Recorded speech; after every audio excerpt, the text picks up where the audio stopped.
ইমরান হোসেন একটা কমেন্ট করছেন যে স্ত্রী ডিভোর্স দেওয়ার 2 মাস পর নারী নির্যাতনের কেস করতে পারবে, প্লিজ রিপ্লাই দেবেন, খুব দরকার। না, স্ত্রী যদি নিজেই ডিভোর্স দেয় সে আবার আদালতে গিয়ে কিভাবে নারী নির্যাতনের মামলা করতে পারবে না। আর যদি করেও সেটা হবে না, টিকবে না। কারণ সে যদি মামলা করে সে তো আদালতকে বলবে যে আমার না জানায় বলবে, আদালতকে সে কখনোই বলবে না যে আমি নারী নির্যাতনের মামলা করছি, তাই না? সরি, আদালতকে কখনোই বলবে না যে আমি আমার হাজব্যান্ডকে ডিভোর্স দিছি বা তালাক দিছি, তো করতে পারবে না।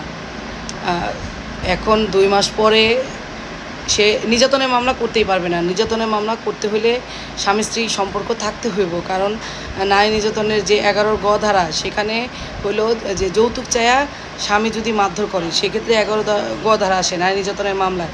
তো আপনারা তো তালাকি দিয়ে দিছে, তাহলে তো আর কোনো নির্যাতনের প্রশ্নই আসে না। এখন যদি 2 মাস পরে ধরেন 2 মাস পরে আপনি তাকে ইচ্ছা মতো মারধর করলেন, সেই ক্ষেত্রে সে নির্যাতনের মামলা করতে পারবে না।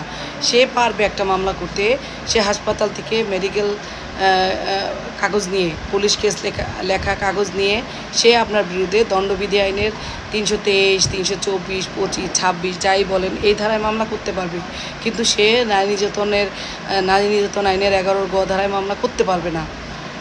করতে হলে তো স্বামী স্ত্রীর সম্পর্ক থাকা লাগবে। এখন যদি সে, আপনি বলছেন করতে পারবে কি না, না করতে পারবে না। যদি করে, ইনকেস ভবিষ্যতে সে যদি এটা করে, তাহলে আপনি কি করবেন, আপনি ওই যে তালাক দিছে সে কাগজগুলা যদি মামলা তদন্তে পাঠায় বা আদালত আপনাকে ডাকে, যদি তদন্ত পাঠায়, যার কাছে তদন্তে দিবে তাকে নিয়ে কাগজপত্রগুলো দিবেন যে সে আমাকে ডিভোর্স দিয়ে দিছে।